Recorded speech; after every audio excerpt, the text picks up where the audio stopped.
ஹர ஹர சிவனே அருணாச்சலனே அண்ணாமலையே போற்றி. சிவவும் நம சிவாய.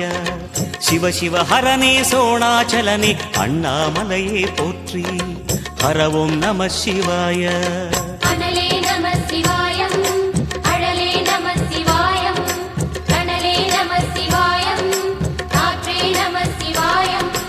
திருத்தணி வீட்டுக்குள்ளே ஒரு தீபம் தெரியுமே கண்முகா, தீபம் தெரியுமே சண்முகா, உன் பாதம் தெரியுமே சண்முகா.